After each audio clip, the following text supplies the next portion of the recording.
목을 보여라. 씨바지로 들어온 첫날 밤, 홍대감은 다른 말 없이 그렇게 말했습니다. 연하는 이유도 모른 채 잠시 멈췄다가 떨리는 손으로 저고리 깃을 내렸습니다. 희미한 등잔불 아래 목덜미가 드러났고 그곳에는 엄지 손톱만한 붉은 반점이 있었습니다. 그것을 본 순간 홍대감의 눈이 멈췄습니다. 숨이 끊긴 듯 아무 말도 하지 못하던 그는 한참 뒤에야 낮게 입을 열었습니다. 오늘은 나가거라. 그렇게 첫날 밤은 아무 일도 없이 끝났습니다. 그날 이후로 더 이상한 일이 이어졌습니다.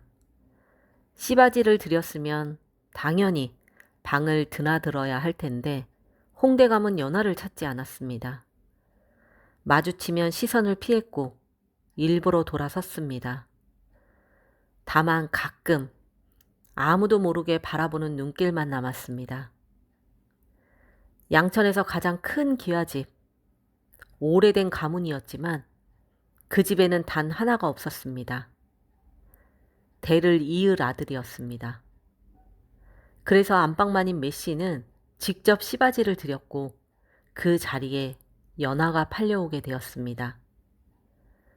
연하는 산골 석화동에서 자랐습니다. 아버지는 이유도 모르게 세상을 떠났고 어머니 혼자 그녀를 키웠습니다. 가난했지만 연하는 늘 먼저 움직이던 아이였습니다. 그러던 어느 날 어머니가 쓰러졌습니다. 돈이 필요했고 결국 빚을 지게 되었습니다. 하지만 갚지 못했습니다. 그 대가로 연하는 이 집으로 오게 되었습니다. 낯선 마당과 큰 은행나무 아래에서 연하는 조용히 일을 시작했습니다. 그때 하인 복만이 낮게 말했습니다. 이 집에서는 보여도 못 본 척 하십시오. 연하는 그 말을 마음에 담았습니다. 며칠 뒤 마당을 쓸던 연하는 담장 아래서 낡은 천 조각 하나를 발견했습니다. 바랜 천 위에는 연꽃 문양이 수놓여 있었습니다. 그것을 집어드는 순간 뒤에서 목소리가 들렸습니다. 이걸 어디서 주었느냐? 돌아보니 홍대감이었습니다. 그의 얼굴은 이상할 만큼 굳어 있었고 연하의 손에 들린 천을 바라보는 눈이 흔들리고 있었습니다. 그는 아무 말 없이 그 천을 가져갔습니다. 그날 이후 연하는 알게 됩니다.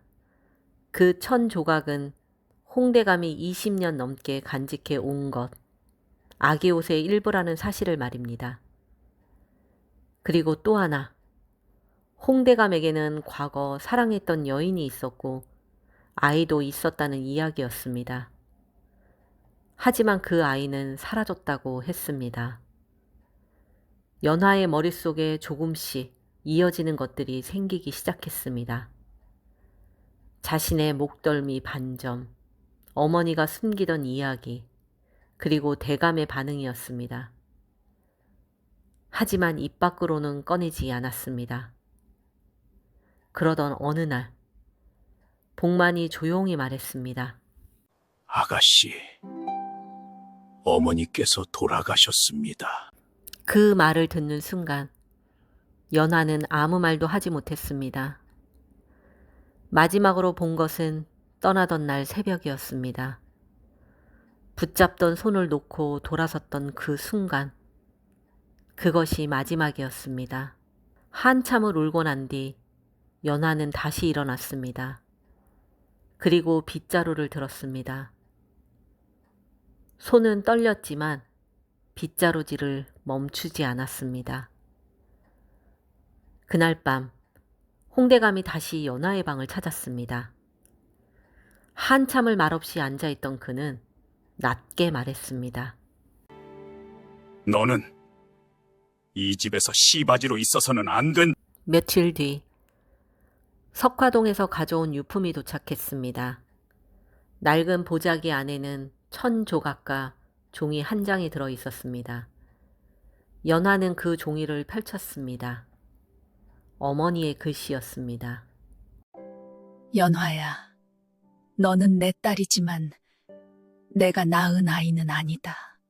글은 이어졌습니다.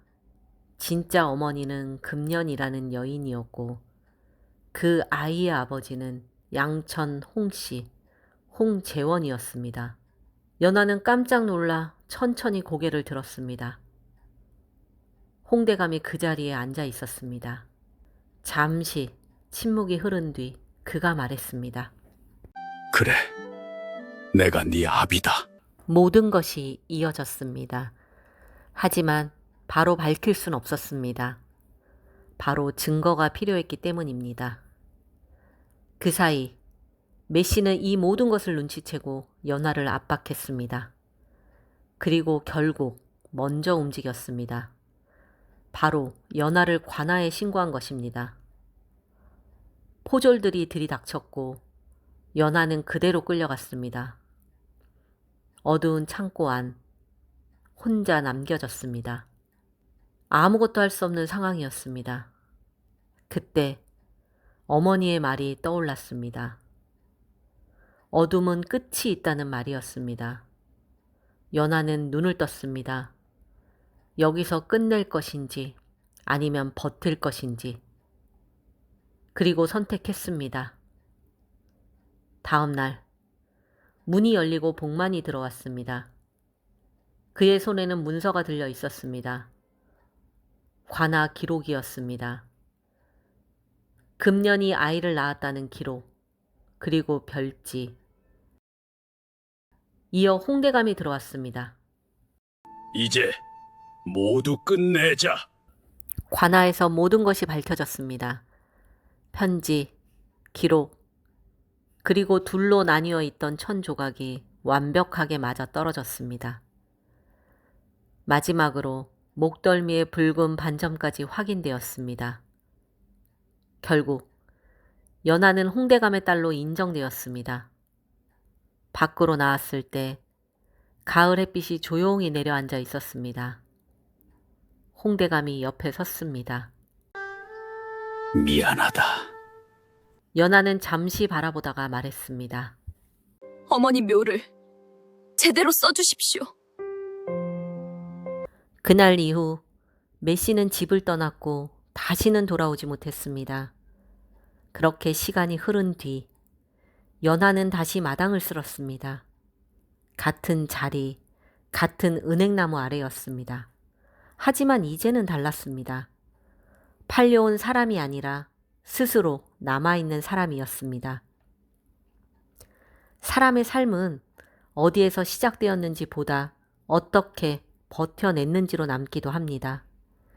이름 없는 지나간 시간과 아무도 알아주지 않던 순간들, 그 끝에서 남는 것은 결국 한 사람이 어떤 선택을 했는지였습니다. 연화의 어머니 금년도, 연화를 키운 어머니도, 그리고 연화 역시 그렇게 살아냈습니다. 어둠 속에서도 고개를 들고 멈추지 않았던 시간들, 그리고 그 끝에 흔들리지 않는 자리가 남았습니다. 오늘의 이야기를 들으신 여러분께서는 어떻게 느끼셨습니까? 태어남이 아니라 버텨낸 시간으로 남은 한 사람의 이야기, 그 선택과 끝이 어떻게 보이셨는지 궁금합니다. 누군가는 시작으로 평가받고 누군가는 가진 것으로 판단받지만 끝까지 남는 것은 결국 어떻게 살아냈는지일지도 모릅니다. 오늘의 이야기가 조금이라도 마음에 남으셨다면 구독과 좋아요 부탁드리면서 다음 이야기에서도 만나 뵙도록 하겠습니다. 감사합니다.